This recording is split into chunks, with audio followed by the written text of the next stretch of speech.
we're just the Goldilocks size community to be able to pull together what we're doing. Welcome to the Coles Ventures podcast. You want to get started? Fire away. All right, perfect. Yeah. Well, I'm excited to talk to you because I feel like every person that I do talk to on the startup scene, your name's always brought up. And so I've never fully nailed down. I know the library has a lot of resources, and I know that you do a lot of work, StartUp Spokane and all of that. But yeah, excited to kind of get your take on all things startup and just learn more about what you got going on here. Yeah, if you just want to intro yourself and kind of give a brief background on maybe what you did before StartUp Spokane, before the library, what brings you to Spokane, if you're from Spokane, I don't know. Yeah. We'll get into the details. Yeah. Well, if we've got the 3-hour block here. Joe Rogan style. We got 6 hours. So. Okay. No. So grew up in Kettle Falls up here north of town. Nice. Close. Logging, ranching family. And I did that during the summers during high school. And then year after high school, I was like, I don't know what I'm going to do, but I can go log with my dad and my brothers. And a couple close calls afterwards. I was like, dang, I don't know if this has a full career ahead of it for me. So ended up bouncing around a couple of different places, ended up in Seattle and got my undergrad in anthropology, which, just gone like 8 changes of major to get there. That's all right. Yeah. And then turns out that's one of the beauties of the library world is that you can get your undergrad in whatever you want and then get the master's in library science from there. So, so that was kind of how I came into the library world. I was really kind of intrigued by the possibility of just being a generalist and kind of just skipping across the surface of a whole bunch of different subject areas. So that was kind of one of the initial things. And then this job opened up in 2006. That's when we moved back. And I was like, business research, I don't know. Sounds kind of narrow, little niche-y.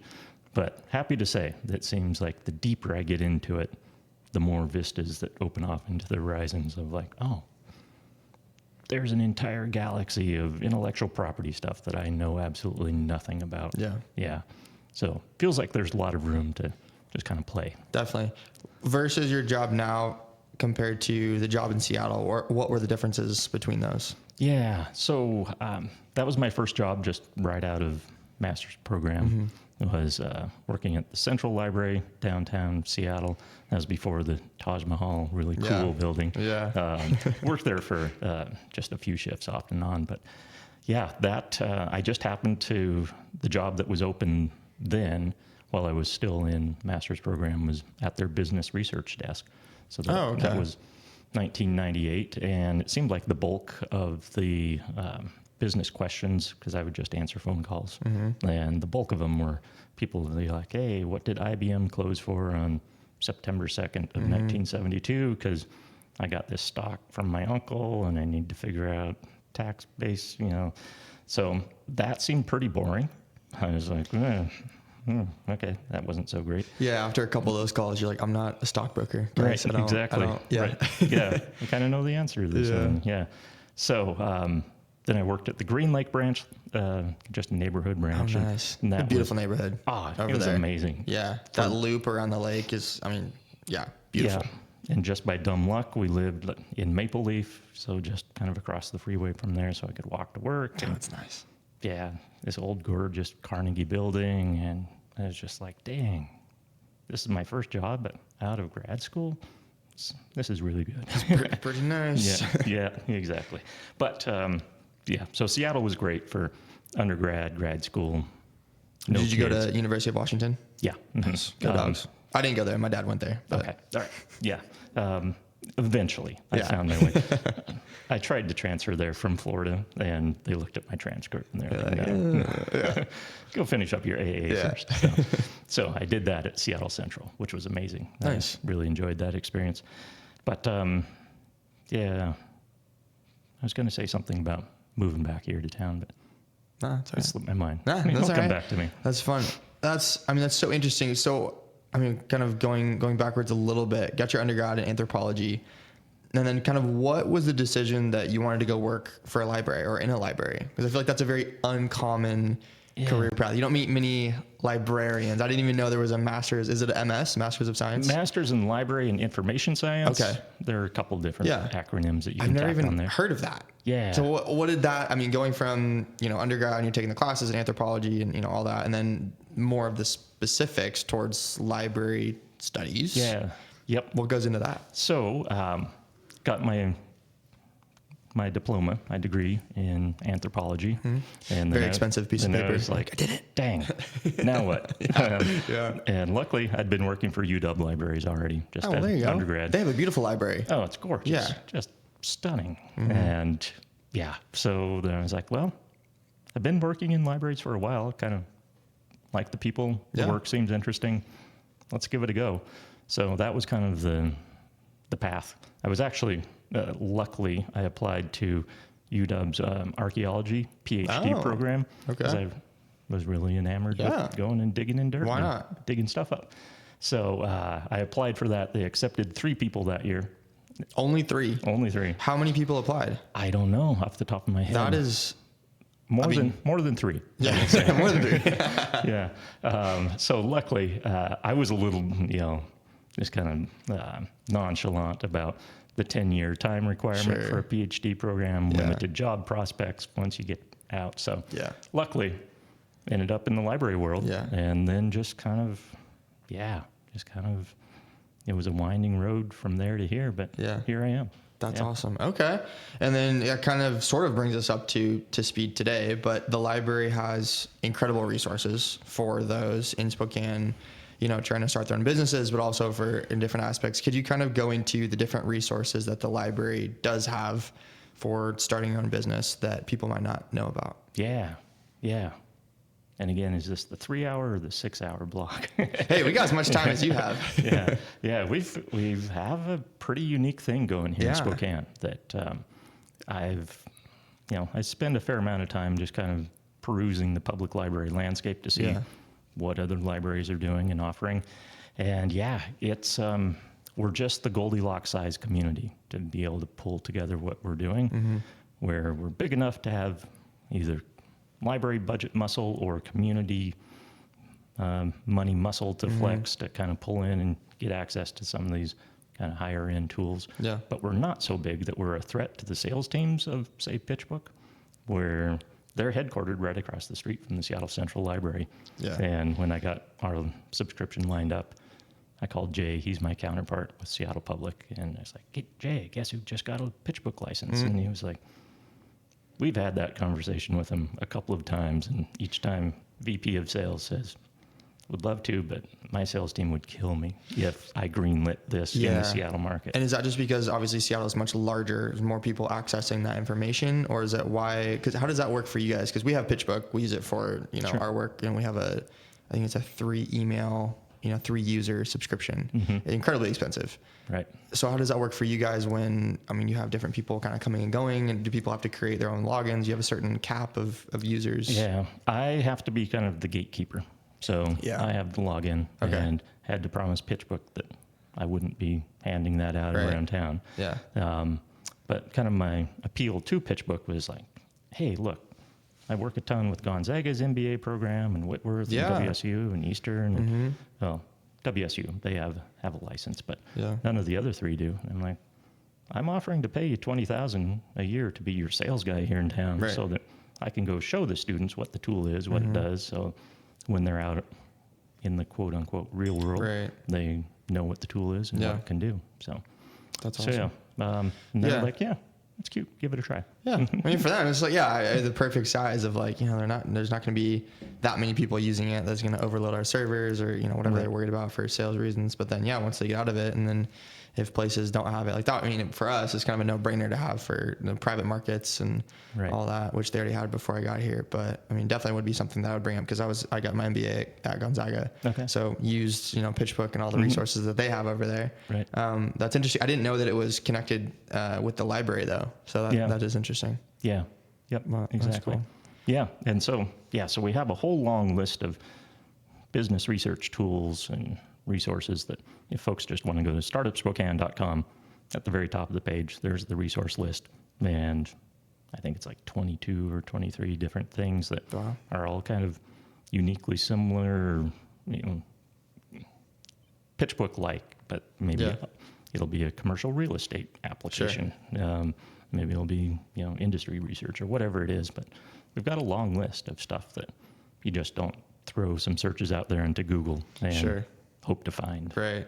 Yeah. And then do people have to be physically in the library to use these resources, or is this something people can access at their homes? It's a mix. Okay. So ideally, when I'm lining up the licenses for the library to these various platforms, my ideal is that you just log in with your library card. Yeah. And you can do it from work, from home, from the beach in Maui, wherever you happen to be.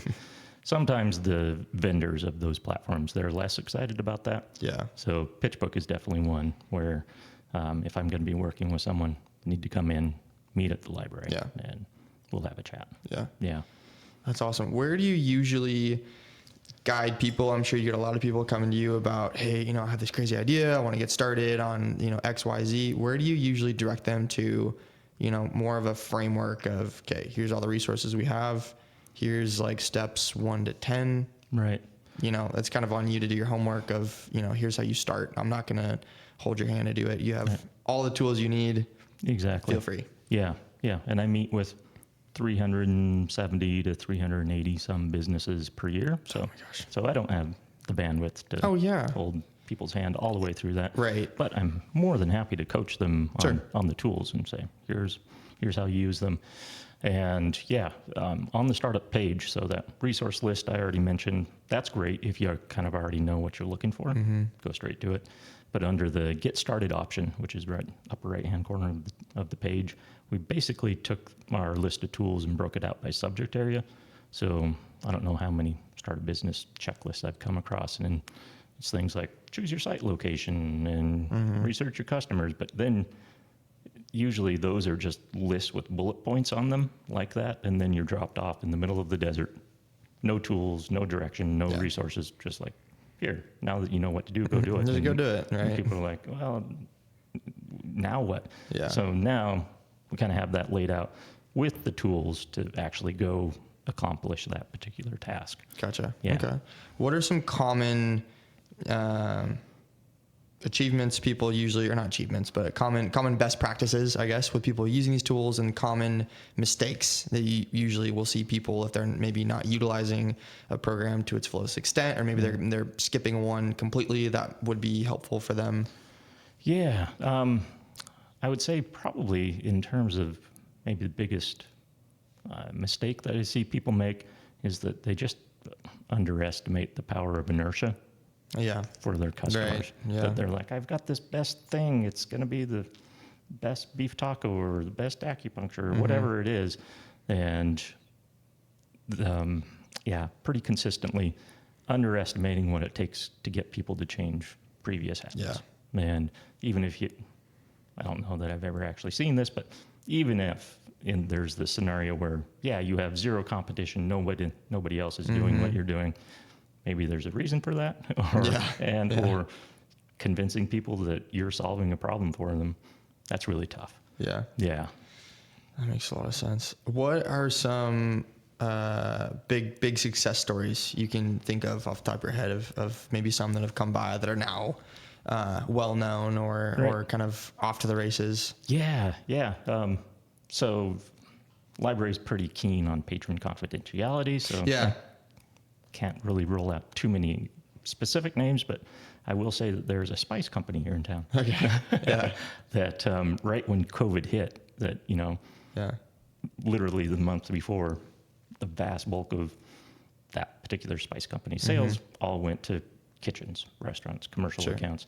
Then they're like, oh, dang, we have to figure out really quickly how to sell direct to consumers. Yeah. And we have some tools for that to be able to say, all right, here are households that are really into their gourmet cooking, and we can narrow down to find, all right, who are the influencers that they follow, what are their demographics, what are the websites that they go visit, all that kind of customer discovery stuff. And this particular platform, Placer.ai, I don't know if you've come across it. I believe so. I was gonna say I don't know exactly the name of it. I'm sure that's it. but it will tell like pinpoint your geolocation on, I mean, it can tell you based off of how much time you spent or your habits of whatever, it can tell you exactly what you might shop for, what you might like. And Exactly. I mean, scary stuff. Yeah. Really. I mean, useful for people using it, but as a consumer, very scary to just be like, oh my God, it knows I go to Rosar's, you know, four times a week. Yeah. All this stuff. Yeah. My consistent line is that, you know, business librarian Mark, I get pretty jazzed about sharing this stuff with Spokane businesses because it's super helpful. Yeah. Personal private Mark, I'm just like, dang, hate that. I'm turning off geolocation on my phone, and I try to pay cash when I can. Yeah. So that's another $24,000 a year license. Well, and useful too. I was going to talk about that, just like how useful it is for businesses. To even just know, you know, I mean, narrowing down and identifying their customer profile is probably like one, I'd say top 3 biggest issues people have. Yeah. And so to narrow that down of like, you know, what neighborhoods are we targeting? What types of people? I mean, you said age demographics, all that stuff, and have a software that does all that for you is like incredible. Yeah. Yeah, it really is. It takes a lot of the guesswork out of it so that you don't have to run a really expensive Instagram campaign just to find out that, my people aren't on Instagram. Yeah. Dang. Yeah. That sucks. Yeah. I mean, you talked about this a little bit earlier. You said Spokane's kind of in that Goldilocks zone of, you know, not too big, not too small, kind of in that right spot. What other aspects about Spokane, maybe industry trends of kind of what's going on? What are you seeing in terms of what people might be coming up with business ideas wise, or are you seeing more people are aware of resources that you guys are providing, or kind of what does that landscape look like? Yeah. Well, definitely kind of the health science, life science scene kind of kicking into gear. And anytime that I mention to folks who don't know Spokane at all, they're like, yeah, we're a town of like 230,000 people, but we basically have 2 full-blown med schools here in town. And they're like, what? Yeah. That's nuts. Yeah. You know, how does that happen? And I don't know the whole backstory, but having that real focus, I think that it's really just kind of starting. It feels like it's really just kind of starting to click into place, where the research that's coming out of those institutions and kind of the spinning off of ideas and attracting talent and folks who are like, wow, yeah, that's a good place for me to land on a map if I'm going to be starting up a business. And then also, you know, Coles funding, HSSA funding, especially HSSA, that bucket of money is just fabulous. Yeah. I talked to some guy this morning and I was like, you heard about this? He's like, oh yeah, we already got on the list, already did that. So yeah, it's a fantastic resource for people in town as well. Yeah. Yeah. Then beyond that, I would say maybe not necessarily just like straight up senior care, but senior care adjacent types of businesses, of contractors that will go in and kind of slip proof your house and put in the grab bars and all that. Yeah. Others that will say, yeah, I'll make the technology in grandma's home fail proof. Yeah. And I'll be basically tech supportive. That's always helpful, right? Yeah. So businesses like that. Yeah. Yeah. Yeah, for them, it's more like job security than like, you know, my grandma used to have me on Bluetooth for whatever reason. I don't know how she did this, but it was like every 3 or 4 days, somehow her phone would get disconnected from her car's Bluetooth. She'd be like, and she would never know how to do it. I showed her a handful of times, and she would just, by the time it got to it, she'd just be like, "Can you just do it?" Exactly. Like, sure, Grandma. Yeah. Exactly. That's funny. I mean, that's kind of an interesting topic too. Of like Spokane has kind of that more, and across the country is that more aging population. Do you guys see that as affecting maybe your clientele growth or the types of people you're marketing or advertising to? I mean, how do you guys think about that in terms of kind of a market? Right. In terms of StartUp Spokane kind of reaching out? Yeah, StartUp Spokane, the libraries. Yeah. Well, so like I said, I got into the library world in 98, which basically up to that point, you know, my vision of the public library arena was I'd have my tweed jacket and the leather patches on the elbows and yeah, basically within like 3 weeks, walk through the door and then there's this Google thing and yeah, then suddenly, you know, early 2000s, that was rough. That was, we were getting kicked in the teeth and the shins and everywhere else. Yeah.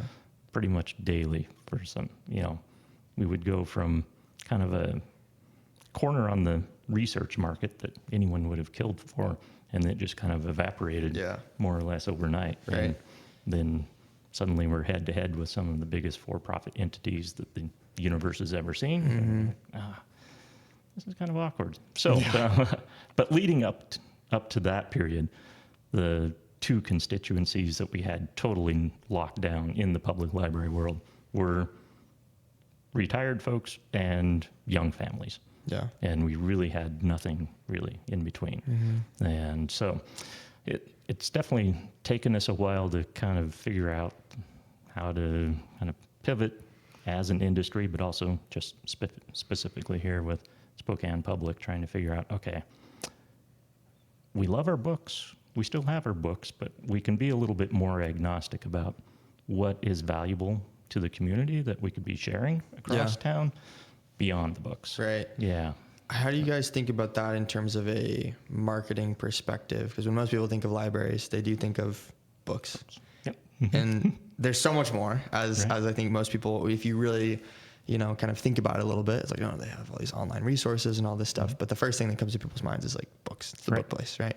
So how do you kind of expand people's minds to then change their thinking of, the library has so much more than just books? And is that something that you guys are trying to do as you kind of progress, is more bringing people onto, maybe not even just the startup resources, but I know you guys have podcast equipment, recording studios, computer labs, 3D printers, maybe.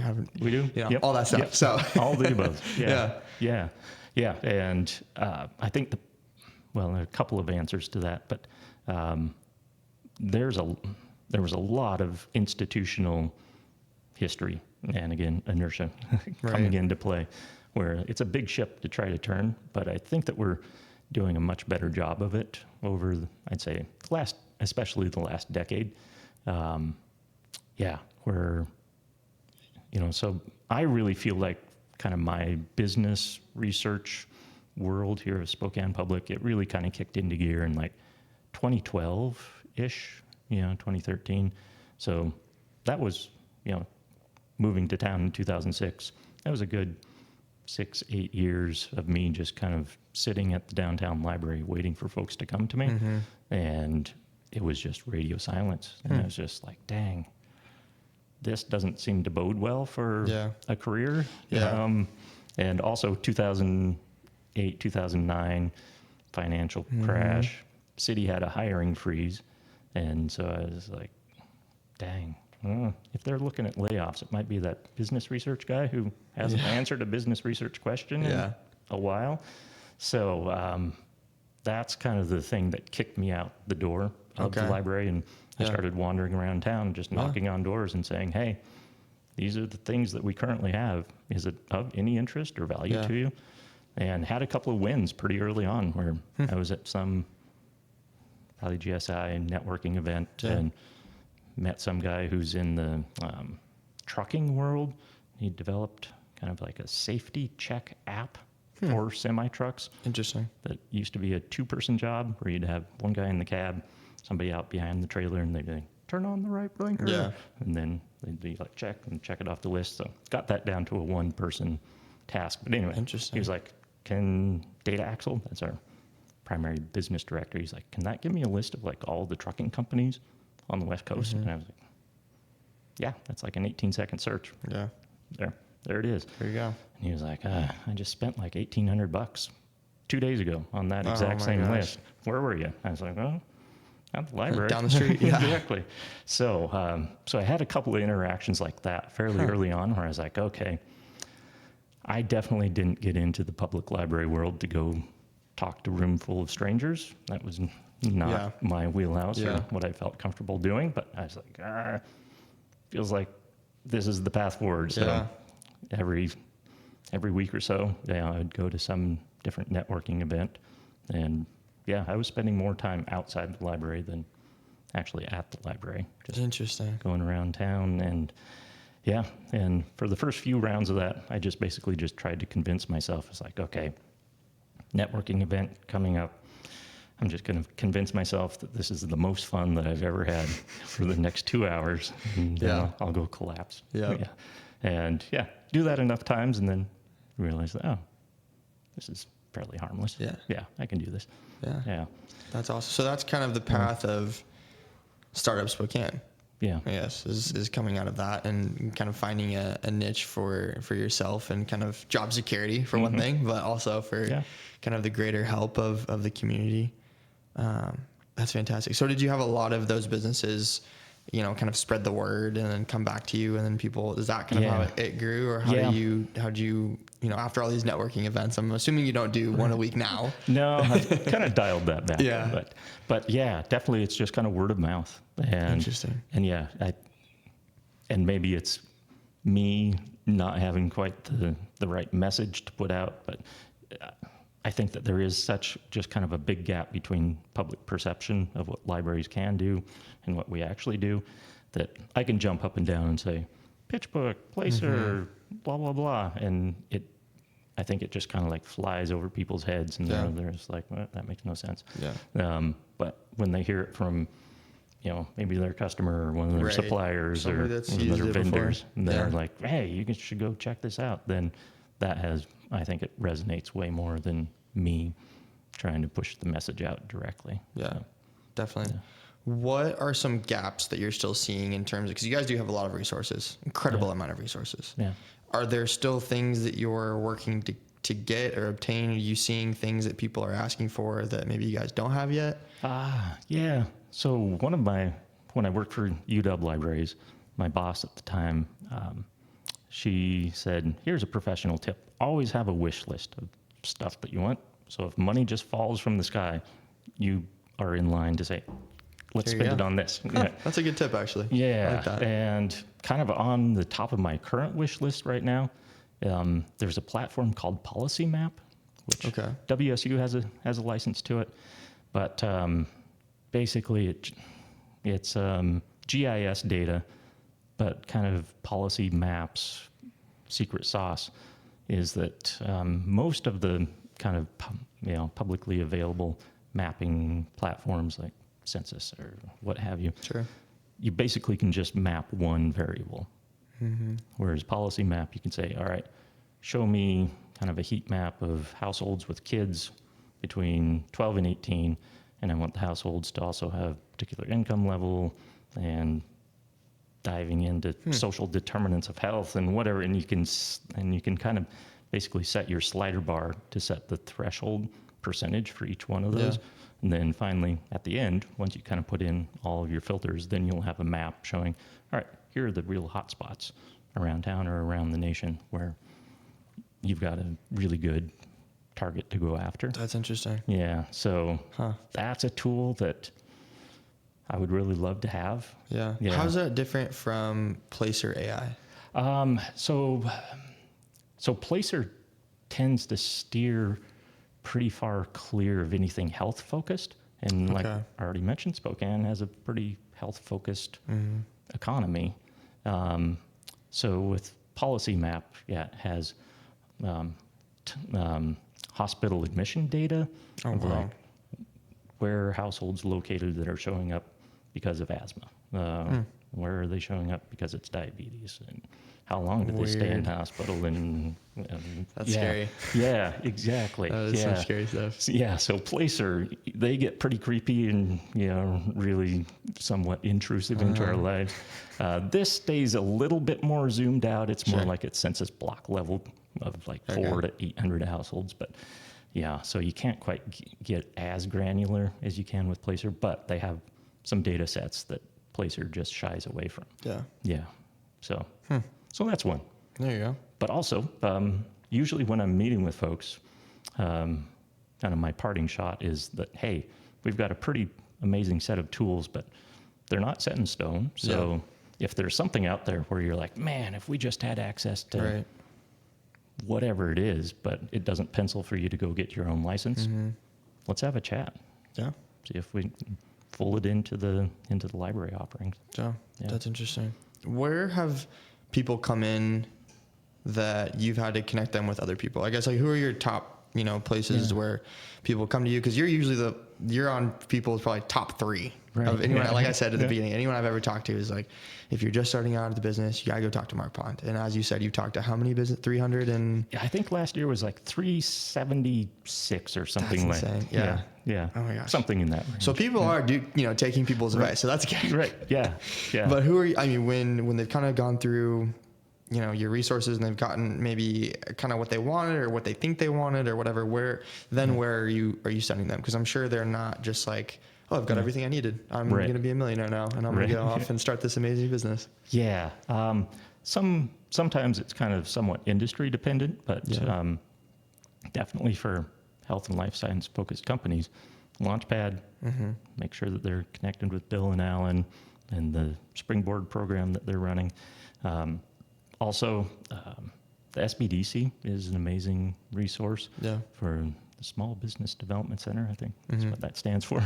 They do some amazing work, and especially when I get questions that are way outside of my wheelhouse. Of like, last week, no, it would have been the week before, met with a guy and 2 of his business partners. They want to do stone importing of really exotic stones, and then do the tile work and masonry, and they're like, how does this import thing work? And I was like, no idea. Hate to tell you. Zero clue. Yeah.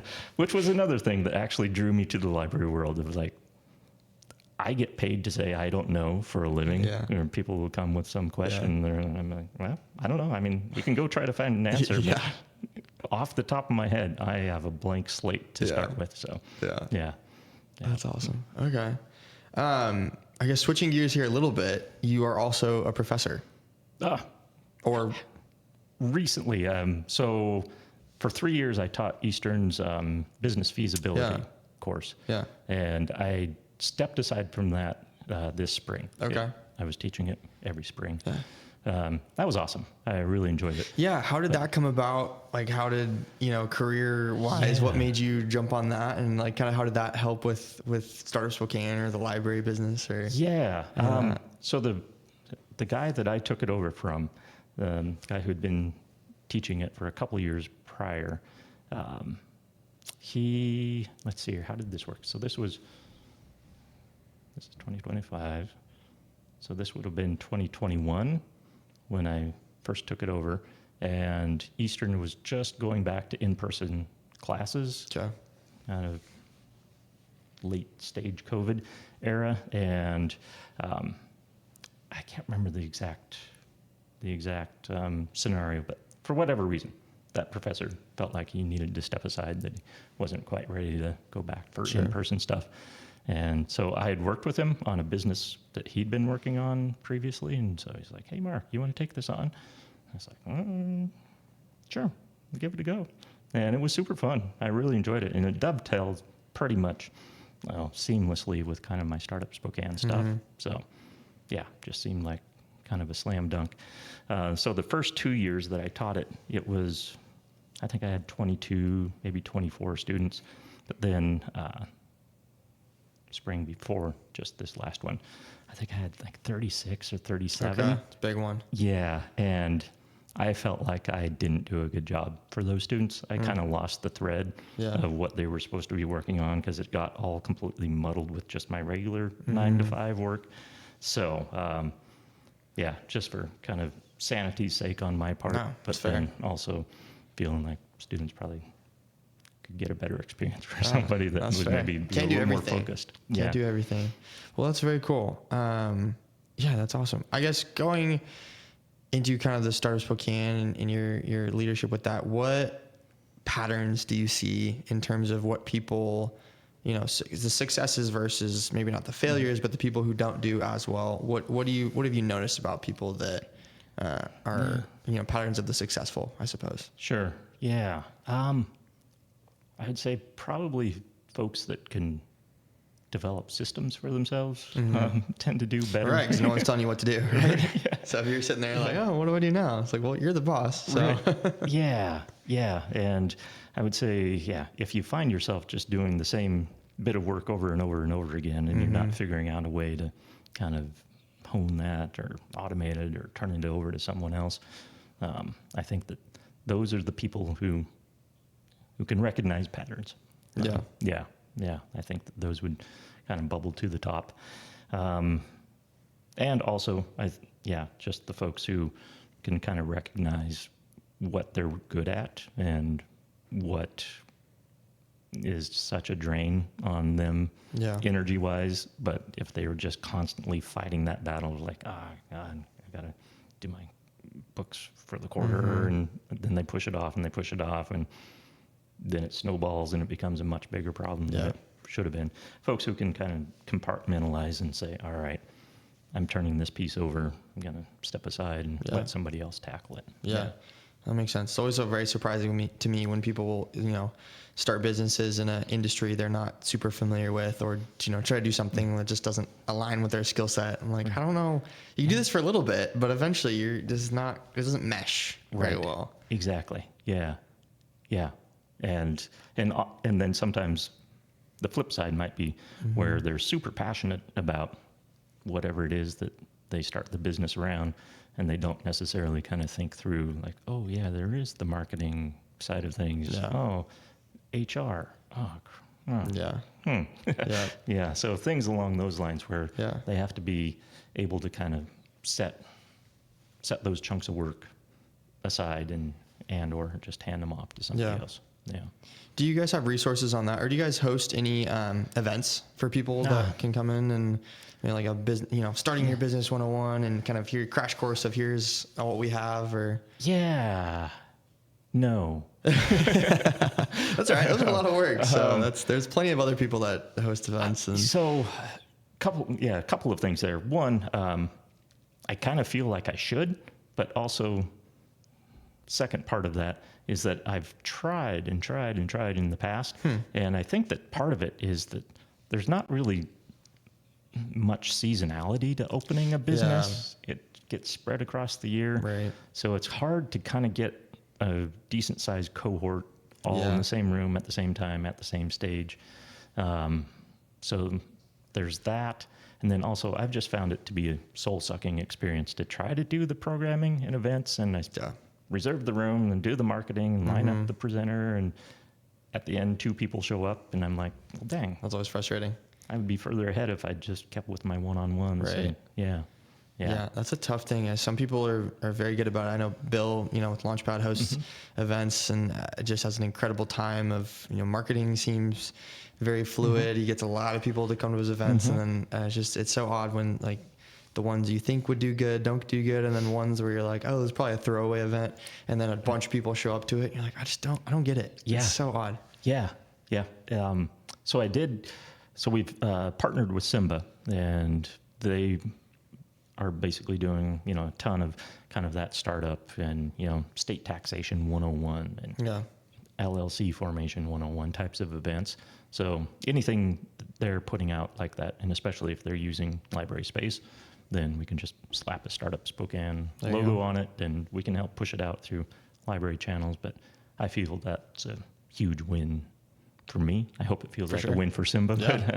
Yeah. But that really does take a fair amount of pressure off of me for feeling like I really should be doing these sorts of things. But I just haven't cracked the code. Yeah. No, that's fair. In terms of kind of what StartUp Spokane has done thus far, and where do you see it going in 3 to 5 years? What are some goals, or what are you guys trying to do kind of in the near term? Yeah. So a couple of answers to that. So one, just this fall had Mike Allen. He's volunteering with me now. He teaches SEC's entrepreneurship program. And so he's coming in Thursdays of every week for a few hours. Nice. And his calendar, it's available on my calendar, so folks can book time with him. So that feels like that's kind of cracked the door open just a little bit in terms of my availability and, those one-on-one face-to-face meetings. That's really where I feel like I really enjoy them. So, and I think they're super fun, but I can only do so many of those in a day. Right. So to get back to your question, some staffing muscle, I think, would be definitely a move in the right direction. Yeah. And from there, I'm kicking around this idea. I'm still, it's very like pre-conceptual, not even fully gelled at all. But it seems like so for me as a consumer, that I'm like, yeah, I want to support Spokane businesses. I'm all in on that. But basically, I have to wait for somebody to open their doors before I can go spend my consumer dollars there. And it leaves a lot of businesses in kind of this lurch where they're not going to qualify for loans. They don't have, loans through kind of standard lending practices. They might not necessarily just have the capital on hand to go get their food truck set up and equipped and off and rolling.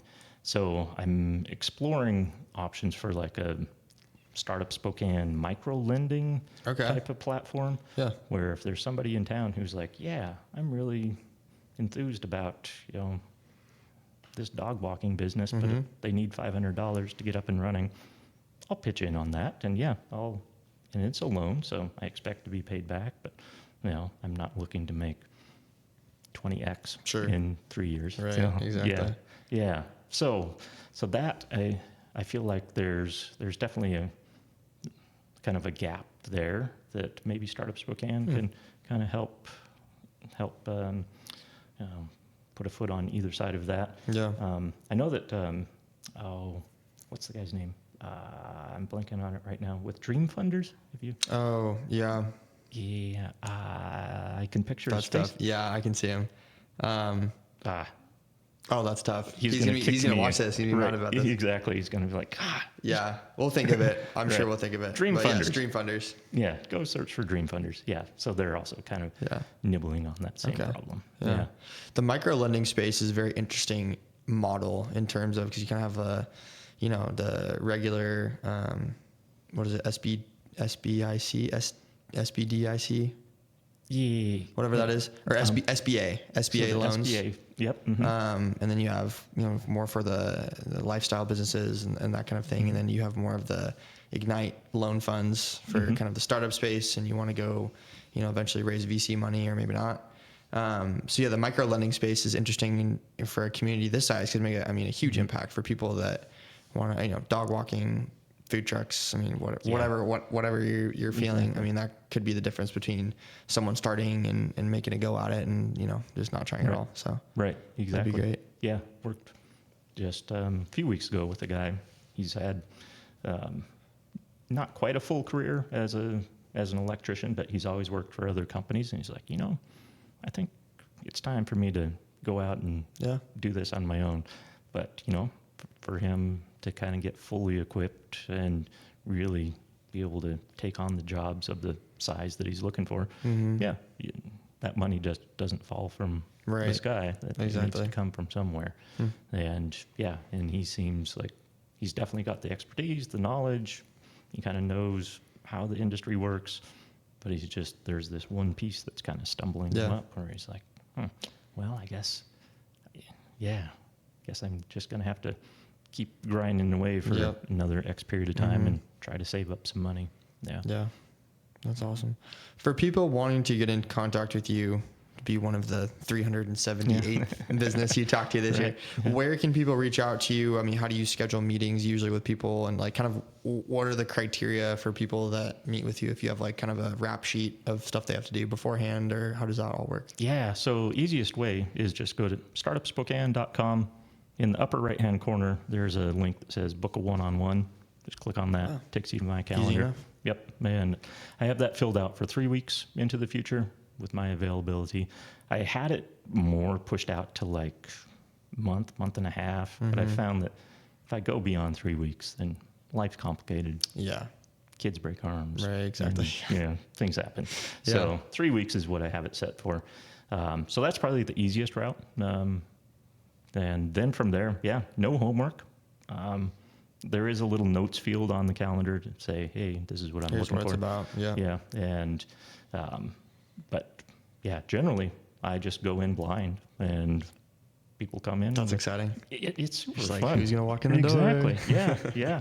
And it's super fun. And sometimes, I've got best job in the world. Just get to see these business ideas flow through.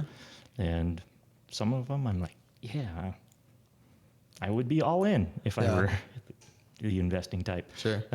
Others, I'm just like, this is an interesting one. Yeah. I don't see it. But I'm not in the market, so you don't have to convince me. So exactly. Yeah. If you were going to leave people or, listeners or whoever with one piece of advice or one, takeaway from this episode, what would that be?